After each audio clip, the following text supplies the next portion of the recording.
है, जिनमें से पिताजी हैं अभी और माताजी नहीं रही हैं। पिछले वर्षों उनका स्वर्गवास हो गया है और पिताजी हैं फ़िलहाल ज़िंदगी में, और हम हैं और पिताजी हैं। वहाँ के बच्चे क्यों फ़ेल हो रहे हैं, इस चीज़ के लिए आवाज़ उठाने लगा, तो शायद इससे परेशान होके मुझे फ़ेल कर दिया गया या मैं फ़ेल हो गया, ये तो बहुत पुरानी बात हो गई। लेकिन LLB मुझे पूरा नहीं करने दिया गया विश्वविद्यालय में, नहीं तो आज LLB भी होता ना। मनोज बसफोड़ समुदाय का लड़का था और उसका परिवार सड़कों पे ही रहता था। तो हमने क्या किया कि जब हमारी अच्छी दोस्ती हो गई, हम सुबह ठंडी के टाइम जाते थे तो चाय लेके छत पे आ जाता था, बातचीत करते थे, हम दोस्त की तरह थे।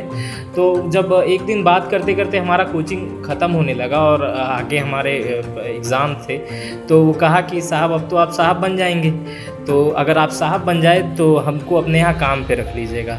यही मेरे जीवन का टर्निंग पॉइंट था कि अब कल तक जो मेरा दोस्त था और कल इत्तेफाक से अगर मेरी नौकरी लग जाती है तो आदमी मेरा नौकर बन जाएगा।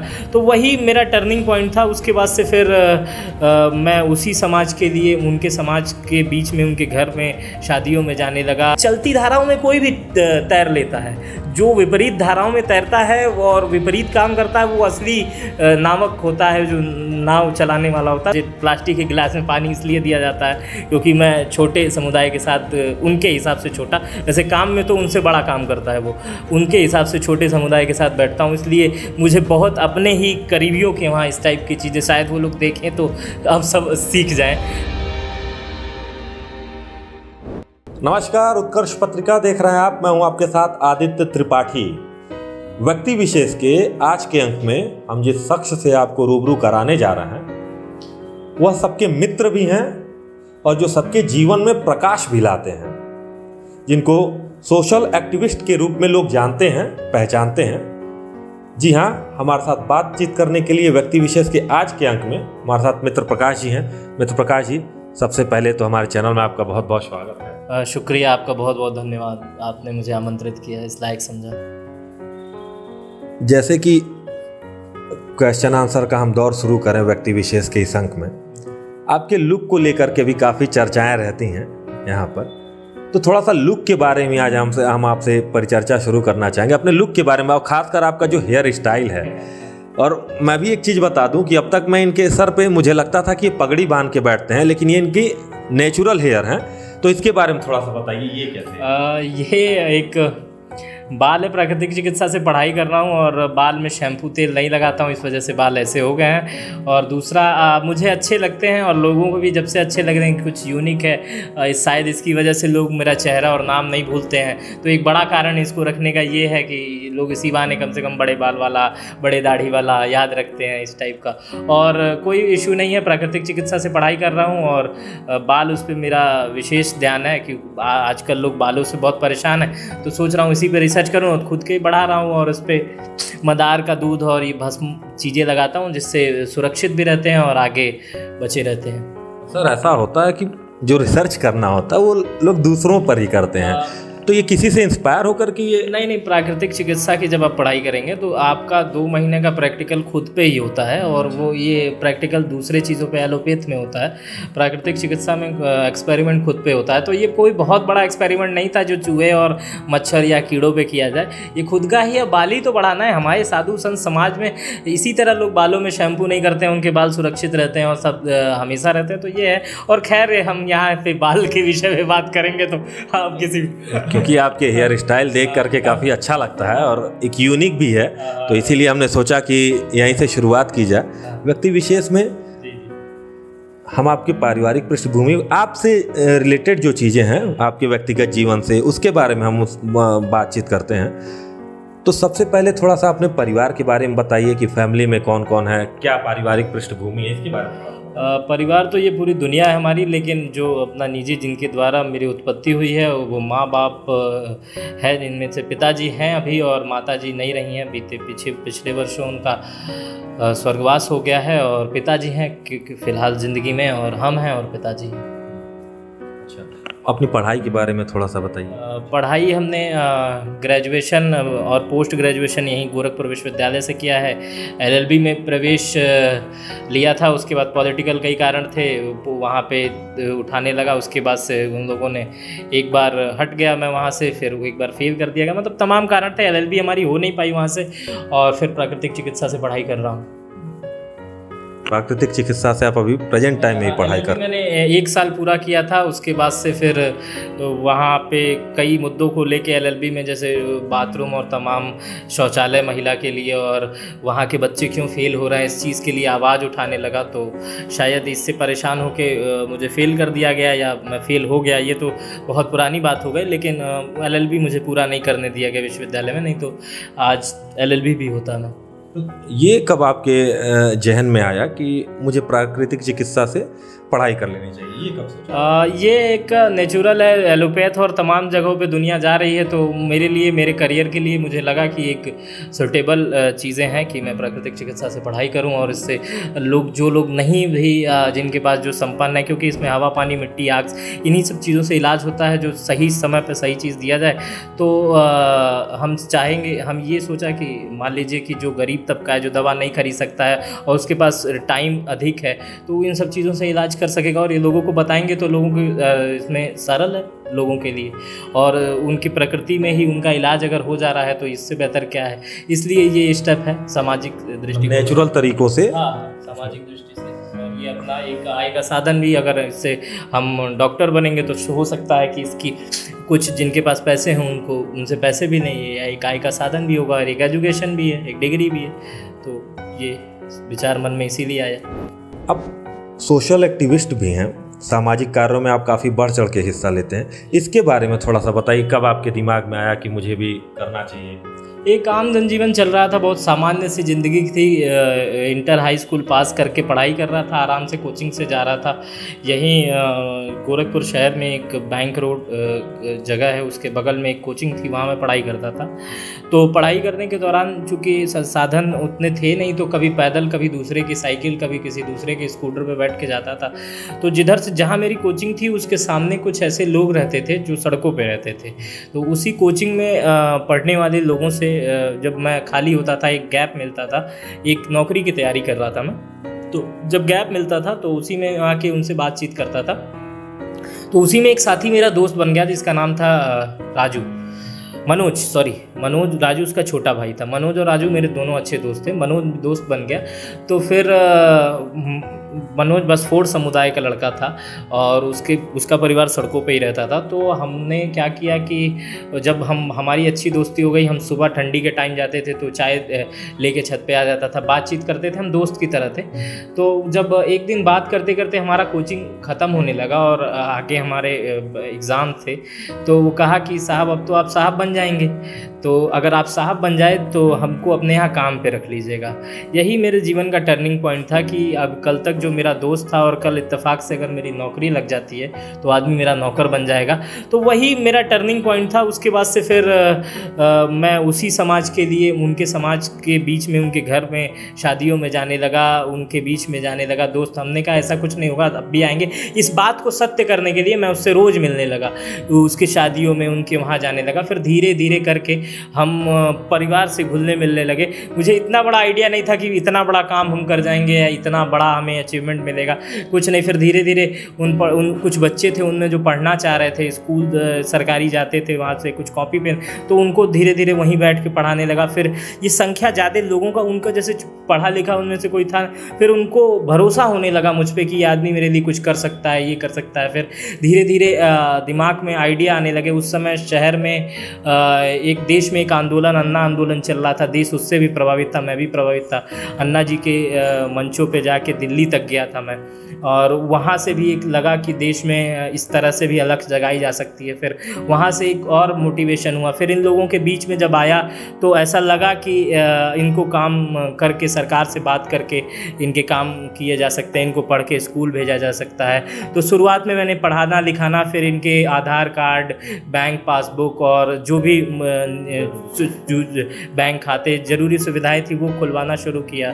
फिर उसके बाद से फिर धीरे धीरे सरकारी अमलों से बात करने लगा, कोई नहीं सुनता था, तमाम अधिकारी भगा दिए जाते थे। बहुत बार ऐसा हुआ कि मुझे ये आ गया वो बस फोड़ वाला नेता या इस टाइप का बातें करके कई अधिकारी तो केबिन बंद कर लेते थे, मतलब कि मेरी बात नहीं सुनते थे।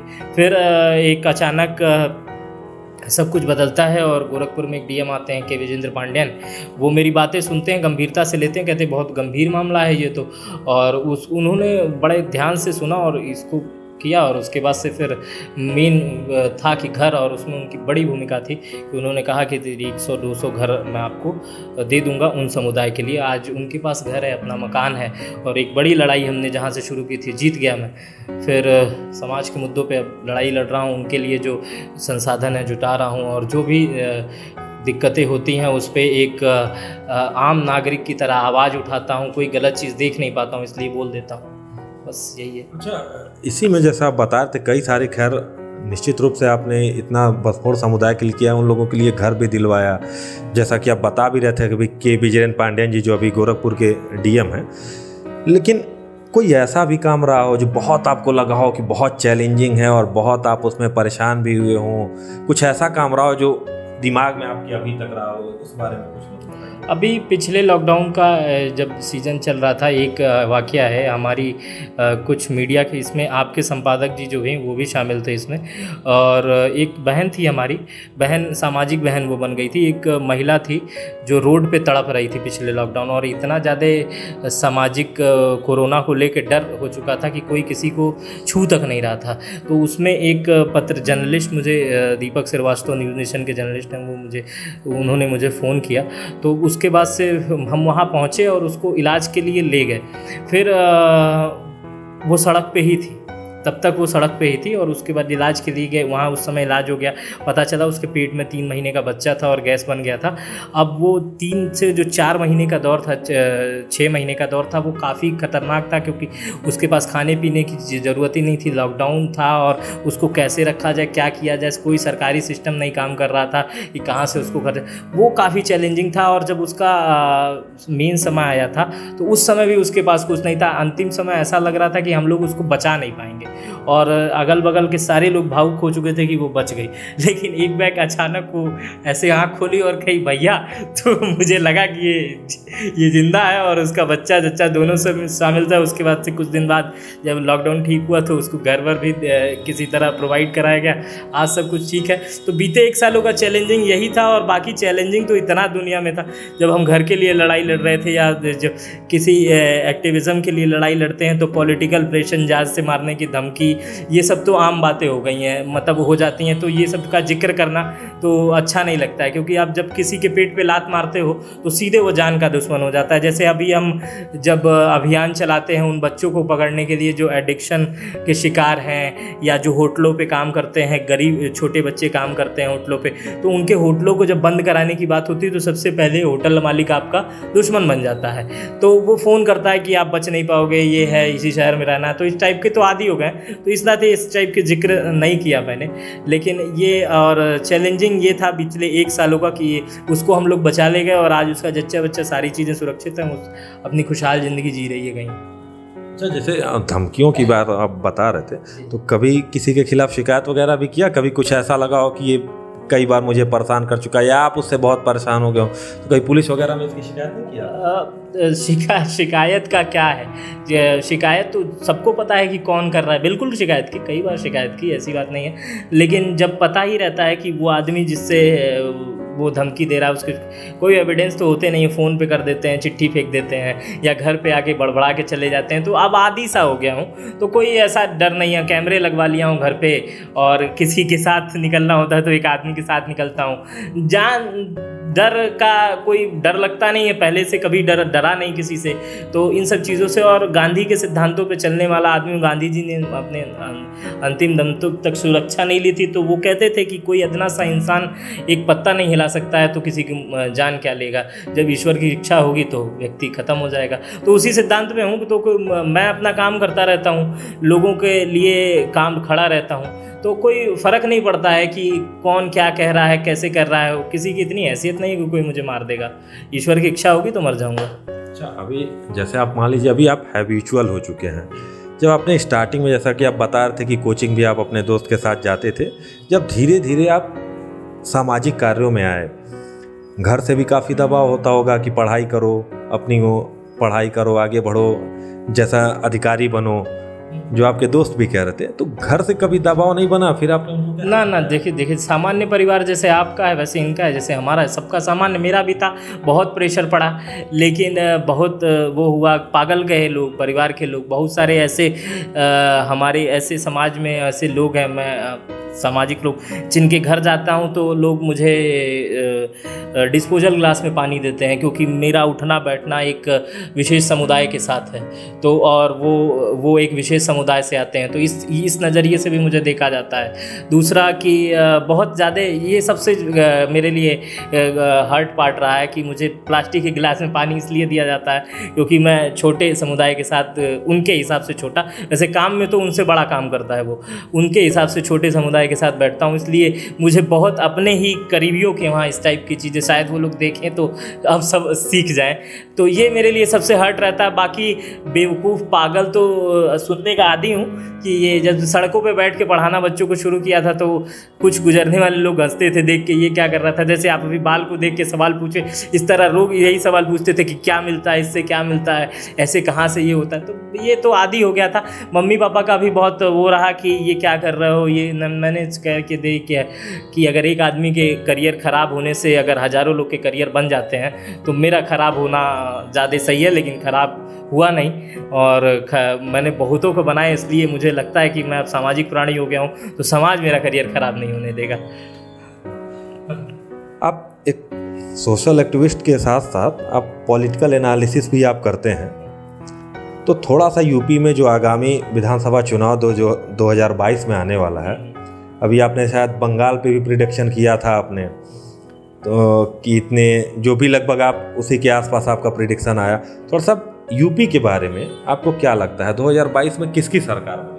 अभी तक तो कोई निर्णय नहीं पे पहुंचा हूं मैं, लेकिन आने वाले दिसंबर तक में कई चीज़ें फाइनल होंगी कि जैसे आजम खान साहब जेल से निकलेंगे या नहीं निकलेंगे, या वो तमाम राजनीतिक, मायावती जी किसके साथ जा रही हैं, अभी 2-4 महीने में समीकरण बहुत बदलाव आएंगे, इन चीज़ों को देख के सही प्रोडिक्शन का अंदाज़ा। अभी तक के प्रिडिक्शन से आपको क्या लगता है, अगर आज के परिदृश्य के हिसाब से आप प्रिडिक्ट करें तो आपको क्या लगता है? देखिए जहाँ तक मुझे लगता है कि ये सरकार हो सकता है कि स्विच बदली जाए, बदल सके और कोई दूसरा मुख्यमंत्री बन जाए अभी तक के, लेकिन अभी भविष्य में इसमें बदलाव आ सकता है। अभी पंचायत चुनाव में समाजवादी पार्टी को विशेष फ़ायदा हुआ है, उसके बाद से आरएसएस के कैडर ने काम करना उन क्षेत्रों में ज़्यादा शुरू कर दिया है जिन क्षेत्रों में वो हारे हैं, और भाजपा ने भी उन क्षेत्रों में अपने पैठ, अपनी इंजीनियरिंग, सोशल इंजीनियरिंग से लेके इकोनॉमिकल इंजीनियरिंग उस क्षेत्रों में बिठानी शुरू कर दी है जिस क्षेत्र में सपा जीती है।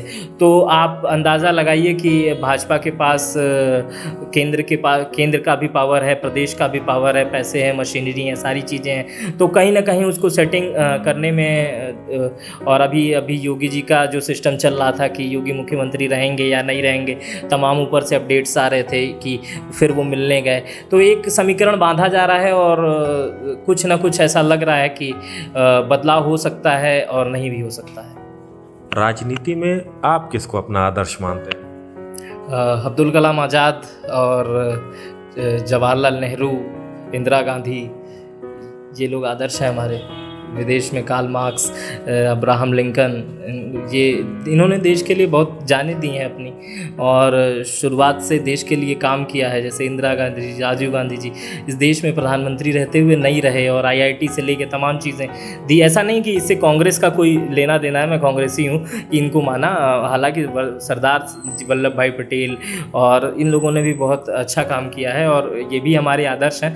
लेकिन जो सिस्टम इस समय आदर्श इसलिए ये बताना ज़रूरी हो गया ये 2 पार्ट्स, क्योंकि इनको लेके समाज में बड़ी भ्रांतियां फैलाई जा रही हैं एक विशेष आईटी सेल की मदद से कि ये लोग बहुत थे, इसलिए ये हमारे वर्तमान में आदर्श हैं और पहले भी आदर्श है। इनके अलावा बहुत सारे लोग आदर्श हैं हमारे, और जो इस देश के विकास में काम किया वो हमारा आदर्श है। उन्होंने देश के विकास में काम किया है, समाज के विकास में काम किया, वो हमारे आदर्श हैं। वो आदर्श है। चलते चलते आपकी भविष्य की क्या योजनाएं हैं, क्या आप करना चाहते हैं भविष्य में, उस बारे में? एक्टिविस्ट हूँ और एक्टिविस्ट ही रहूँगा अभी फ़िलहाल तो। और समाज जो तय करेगा वो तो समाज के निर्णय सराखों पे रहता है, लेकिन अभी तो फ़िलहाल ऐसा कुछ नहीं है। लोगों की आवाज़ उठाना, लोगों की मदद करना फ़िलहाल मेरा काम है और इसको मैं आजीवन करता रहूँगा। और कोई विशेष मैंने सोचा नहीं है अभी तक। भविष्य में चुनाव लड़ने की संभावना है? समाज, मैंने कहा ना, समाज जो निर्णय लेता है वो सर्वोपरि होता है। हर व्यक्ति राजनीतिक है और हर ठीक व्यक्ति को चुनाव में आना चाहिए। तो अगर समाज मुझे ठीक समझेगा तो भविष्य में भेजेगा, नहीं समझेगा तो नहीं भेजेगा। राजनीति से मैंने कभी परहेज नहीं किया है, लेकिन वो हाँ, एक बात मैं बता दूँ कि वो पैमाना सही रहेगा, वो पैमाना अलग रहेगा। वो दारू और पैसे पे वो चुनाव नहीं होंगे। अगर इस सिस्टम पे कोई चुनाव कभी आएगा या व्यवस्थाएं होंगी तो निश्चित रूप से राजनीति में आने से कोई छूट थोड़ी ना है। कभी अगर मौका मिलेगा तो जरूर करेंगे, लेकिन फिलहाल अभी कुछ नहीं। किस पार्टी से लड़ सकते हैं? कोई पार्टी नहीं। जो सारी पार्टियां अच्छी, पार्टियां थोड़ी ना बुरी होती हैं। पार्टियां कौन सी खराब होती हैं? लोग उसमें अच्छे बुरे होते हैं। कांग्रेस पार्टी में भी बहुत बुरे लोग हैं, भाजपा में भी बहुत बुरे लोग हैं, समाजवादी पार्टी में भी बहुत बुरे लोग हैं, बसपा में भी बहुत बुरे लोग हैं। जितनी पार्टियां हैं सब में बहुत बुरे लोग हैं और इसमें अच्छे लोगों की संख्या भी बहुत ज़्यादा है। कांग्रेस ने देश को सींचा है अपने खून से लेकर के, और समाजवादी पार्टी ने देश को बहुत कुछ दिया है। भारतीय जनता पार्टी, अभी योगी आदित्यनाथ जी पिछले दिन बहुत अच्छा काम कर रहे थे। एक मल्ला ने एक लड़की को उठाया था, उनको किया। तो हर पार्टियां अच्छी हैं। पार्टियों में लोग खराब अच्छे होते हैं। उनके सारी पार्टियों की आइडियोलॉजी पढ़ें तो IS से किसी की आइडियोलॉजी मिलती नहीं है कि किसी को मारना है। सब विकास की ही बात करते हैं। तो लोग अच्छे बुरे होते हैं। तो कृपया पार्टी को वो ना, पार्टी तो सारी अच्छी हैं। और भविष्य में क्या है कि भविष्य किसने देखा है? किसी पार्टी से मतलब आपको परहेज नहीं है? परहेज तो मुझे किसी से नहीं। मैं देखिए, मैं क्रिटिसाइज शुरू से सत्ता में जो मैं, देखिए एक बात तो मैं बताना भूल गया कि देखिए हमारा धर्म है एक्टिविज़म। 2011 से जब मैं सामाजिक जीवन में था तो हम उन लोगों के प्रवक्ता हैं, हम उन लोगों के मतलब के लिए खड़े होते हैं जो लोग अब खुद के लिए नहीं खड़े हो पाते, खुद की बातें नहीं करते हैं। और हमेशा हमारा काम सिस्टम से ही पड़ता है। किसी को घर चाहिए या किसी को राशन कार्ड बनवाना हो तो हम सिस्टम से ही कह के बनवाएंगे। तो हमेशा हमारा दोषी सिस्टम। अभी कुछ लोग मुझे कहते हैं कि मैं भाजपा विरोधी आदमी हूँ। अभी क्या, उससे पहले समाजवादी पार्टी की सरकार थी तो हम लोग उनके सामने भी तो प्रदर्शन करते थे। उससे पहले कांग्रेस की गवर्नमेंट थी, हम लोग तो उनके खिलाफ भी प्रदर्शन करते थे कि ये काम हमारे खिलाफ नहीं, हमारी। और हम कभी भी नरेंद्र मोदी या मनमोहन सिंह या इन लोगों से हमारी, ये तो बहुत अच्छे लोग हैं कि वहाँ तक पहुँचे हैं। हमारी जो उनके साथ दिक्कत है, जैसे मान लीजिए कोई योजनाएं वो बनाई और हमारे मूलभूत गरीब साथियों तक या लोगों तक नहीं पहुँच रही हैं, तो हम उनके खिलाफ बातें करेंगे, हम उनके खिलाफ आवाज़ उठाएंगे और ये हमेशा करते रहेंगे। ये काम है हमारा, ये धर्म है। और एक कवि का, एक एक्टिविस्ट का, एक पत्रकार, आप वो हमेशा सत्ता के विपरीत चलती धाराओं में कोई भी तैर लेता है। जो विपरीत धाराओं में तैरता है और विपरीत काम करता है वो असली नावक होता है, जो नाव चलाने वाला होता है। तो हम शुरू से विपरीत धाराओं में रहे हैं, तो किसी पार्टी विशेष से कोई दिक्कत ही नहीं। उनके तरीके, सिस्टम, जैसे RTI, केजरीवाल जी ने बहुत काम किया, फिर वो पार्टी बनाए, फिर RTI आई कांग्रेस की गवर्नमेंट में, बहुत अच्छी। अब RTI को बहुत ज़्यादा रोक लगाई जा रही है RTI पे, तो हमें इस सरकार से दिक्कत होगी ना। इस सरकार से दिक्कत होगी कि ये GST से दिक्कत है, नोटबंदी से दिक्कत हुई, जो इस लॉकडाउन सही टाइम पे नहीं किया गया। इन सब सारी चीज़ों पे, जिन मुद्दों पे हमारे मतभेद हैं, इनको नहीं बताएंगे तो किसको बताएंगे जाके? उनको तो बताएंगे नहीं। क्या नाम है, जो डोनाल्ड ट्रंप हैं, अभी तो बाइडन हो गए, तो उनको तो बताएंगे नहीं। हम तो, मेरे प्रधानमंत्री हैं, मेरे मुख्यमंत्री हैं, तो हम इनसे कन्वर्सेशन नहीं करेंगे, हम नहीं बात करेंगे तो कौन करेगा? और बात करने का हमारा पैमाना कुछ भी हो सकता है। अगर वो हमारी बात नहीं सुनते हैं तो उनके ऑफिस के आगे, गांधी ने तो यही सिखा के ना भेजा है ना, उनके ऑफिस के आगे बैठ जाएंगे, हम उनको सोशल मीडिया पे ट्रोल करेंगे, हम उनकी मीम बनाएंगे। यही कर सकते हैं। आजकल तो टेक्निकल ज़माना, यही करते हैं और इससे हो सकता है हमारी बहुत सारी बातें मान ली जाती है। अभी देखिए, एक मंत्री जी थे, वो संघ से मिलते जुलते थे, तो उन्होंने बहुत सारी ज़मीनें वो की, तो हम उनके बहुत सारे ज़मीनों तक पहुँच गए कि ये ज़मीनें आखिर कहाँ से आई। तो ये काम है हमारा, और इससे पहले भी किया है, उससे पहले भी किया और आगे भी करते रहेंगे। धन्यवाद मित्र प्रकाश जी, हमको समय देने के लिए। बहुत बहुत धन्यवाद, आपने मुझे इतनी देर सुना। तो ये थे मित्र प्रकाश जी, व्यक्ति विशेष के आज के अंक में। व्यक्ति विशेष के अगले अंक में फिर किसी शख्सियत से आपको रूबरू कराएंगे। तब तक के लिए नमस्कार।